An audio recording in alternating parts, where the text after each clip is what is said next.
अच्छा, इंट्रोड्यूस करवाओ अपने आप का। हाँ, बताओ।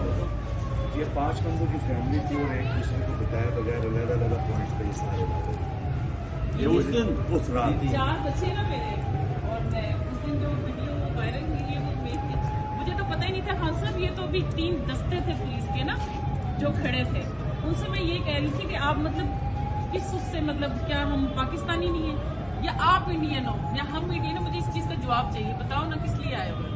वो कहते हम मजबूर। मैंने कहा तुम्हें रिजक उसका कोई अल्लाह पे भरोसा नहीं है? रिजक तो उसने देने, आज कह देते सब इनकार कर देते तुम। मैंने कहा वो तुमसे इतना प्यार करता है, हमें तुम्हें आमने सामने नहीं चाहते थे खान साहब, तो मैं इसलिए रो रही थी उनसे। मैं कह रही थी कि वो तो ये चाहते ही नहीं थे, आप लोग फिर इस तरह से मतलब कर रहे हो। तो वो एसपी था ना एक, उसने देखा कि मतलब ये बड़ा बोल रही है, उसने कहा पकड़ो इसको डाले में डालो। मैंने कहा हाँ डाले में डालो, मुझे सारी गोलियां यहाँ खाकर जाऊंगी, जिंदा नहीं जाऊंगी। तुमने क्या समझाया? वो कहता है उसने मुझे गाली दी ना। एसपी ने? हाँ जी। पता वो कौन था? अब मुझे ये पता, अगर पता होता मैं उसके घर वो जाती। खान साहब मैं- मॉल रोड पे था, वो एसपी मॉल रोड पे मॉल उसने गाली थी। आपने खान साहब मॉल वीडियो रोड देखी होगी, किया उनसी उसने। पुलिस वालों से नहीं, जो फाइट कर रही थी ना, वो बदला पूरा लिया, मैं नहीं छोड़ती होती बदनामी। मैंने उसी वक्त मैंने कहा जो मुझे गाली दी है वो तेरी माँ तेरी बहन बगैरत के बच्चे। देखकर ये तो बड़ा बोल रही है इसको, तो फिर मुझे इधर सोटी बना रही है छेसी ना जरा जोर से। मैंने कहा सोटी से क्या होता है, गोली मारो ना, मारो गोली इधर। हमारी ऐसी की तैसी तुम्हारी, आए हो तुम लेने के लिए खान को, हाथ तो लगाकर देखो, पहले हमें मारो ना फिर उधर पहुंचना तुम, तुम्हारी जुर्रत तुम्हारी। अच्छा जी, वो लगे हुए थे उस वक्त, तो मुझे उस वक्त इतना समझ नहीं आ रही थी कि क्या। मुझे ये था कि मैंने कहा आप बेटा भाई हो हमारे, तुम पैदा होते हो, हम दुआएं करती हैं, हम माए हमारे बेटा दे अल्लाह भाई दे। आज तुम इस वर्दी में पहन के हम पे गोलियां चलाने आ गए हो, क्या हम इंडियन है? बिल्कुल ठीक है। अच्छा, तो मुझे ये बता दें कि पाकिस्तान का फ़ायदा क्या है? पाकिस्तान का सिर्फ फ़ायदा साफ़ और शफाफ इलेक्शंस में, और दूसरा कोई रास्ता नहीं है। अवाम के मुंतखब किए हुए नुमाइंदे, जो कि हमारा आइन है पाकिस्तान का, वो कहता है सॉवरेंटी बिलोंग्स टू अल्लाह, लेकिन अल्लाह के बाद जो इस मुल्क को चलाएंगे उसके चोज़न रिप्रेजेंटेटिव होंगे, यानी जो पब्लिक के इलेक्ट किए हुए नुमाइंदे होंगे, वो फैसला करेंगे पाकिस्तान का। अब मैं अगली बात ये पूछता हूँ कि ये आपने जो लोग ऊपर बैठा दिए हैं, कभी पाकिस्तान की तारीख में केयर टेकर गवर्नमेंट इस तरह की नहीं बनी। किसी केयर टेकर गवर्नमेंट ने इस तरह का जुल्म किसी एक पार्टी के ऊपर नहीं किया।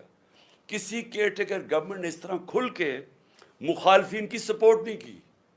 वो PMLN के जलसे हो रहे हैं, प्रोटोकॉल मिल रहा है, सरकारी पैसे पे जलसे कर रहे हैं, उनको डेवलपमेंट फंड्स मिल रहे हैं, और हमारे ऊपर 3100 लोग जेलों में डाले हुए हैं, हर किस्म का तशद्दुद हो रहा है, हमारी टीवी के ऊपर बैन किया हुआ है। हमने परमिशन लेके एक रैली करनी थी, वो रैली के ऊपर इन्होंने एकदम दफ़ा 144 लगा के अटैक कर दिया। हर किस्म की हरकतें की जा रही हैं किसी ना किसी तरह के तहरीक इंसाफ को क्रश करें। केसेस किए जा रहे हैं, जैसा मैंने कहा केसेस क्यों कर रहे हैं? हमारे ऊपर ही सख्ती और हमारे ऊपर ही केसेस। सारा वक्त हमारा गुजरता है, कभी किसी अदालत में जा रहे हैं, कभी किसी अदालत में अपनी जमानत करवाने जा रहे हैं, टाइम ही नहीं मिलता कुछ और करने का। ये जान के किया जा रहा है, ये लंदन प्लान का हिस्सा है कि इनको उलझा दो इन्हीं चीज़ों के अंदर। इसलिए मैं अपनी सारी आज कौम को कहता हूँ कि हमारे लिए अल्लाह ने एक बड़ा ज़बरदस्त एक मौका दिया है इलेक्शंस की तरफ जाने का। मैं ये नहीं समझता कि ये सीधी तरह आराम से सब कुछ हो जाएगा। मैं समझता हूँ कि पूरी रुकावटें डालेंगे। की तारीख का एक बड़ा खुशाइंद दिन है, और मैं चाहता हूँ कि सारी कौम इसको सेलिब्रेट करे, क्योंकि हमारी बदकिस्मती है, हमारी तारीख में ऐसे बड़े कम दिन आए कि जब इस मुल्क की कानून की हुक्मरानी हुई है, रूल ऑफ लॉ के रास्ते के ऊपर हम निकले, जब आइन की हिफाजत हुई है। तो मैं इसलिए चाहता हूँ कि ये एक ऐसा दिन है जिसमें हमारी सारी कौम को इसलिए खुशियाँ बनानी चाहिए कि जो हकीकी आज़ादी का रास्ता है वो आता ही इंसाफ से है। और इंसाफ का मतलब ये होता है कि कमज़ोर को ताकतवर से तहफ़्फ़ुज़ दे कानून आपका। इसको रूल ऑफ लॉ कहते हैं अंग्रेज़ी में।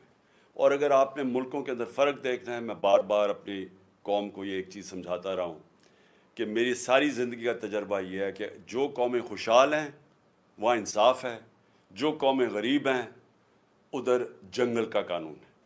میں پھر سے اپنی بات کرنے سے پہلے، کیونکہ جو بہت بڑا فیصلہ ہے سپریم کورٹ کا، اس سے پہلے میں صرف آپ کو مثال دینا چاہتا ہوں ڈنمارک کی اور پاکستان کی۔ میں پہلے بھی دے چکا ہوں، آج بھی دینا چاہتا ہوں۔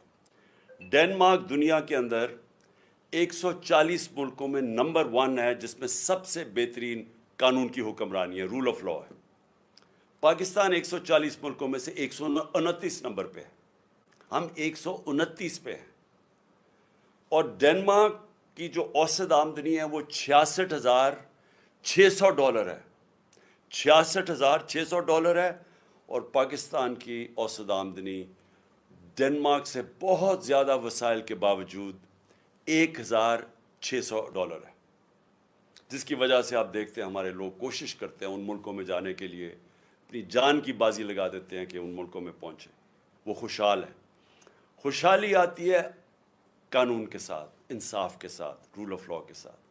اب یہ جو آج جو ہوا ہے سپریم کورٹ میں، ہمیں کیوں خوشیاں بنانی چاہیے اس کی؟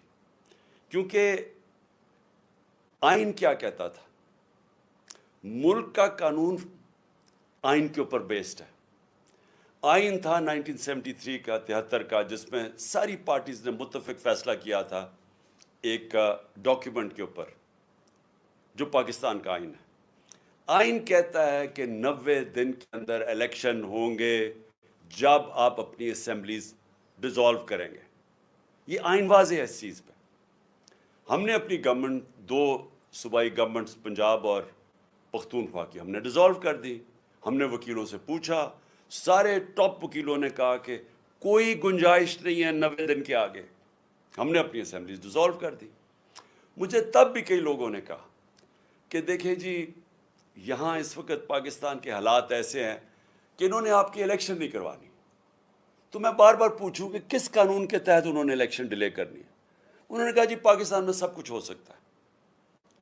تو میں سمجھتا ہوں کہ یہ بہت بڑا چیلنج تھا ہمارے لیے۔ ہم نے اپنی گورنمنٹس ڈیزالو کی۔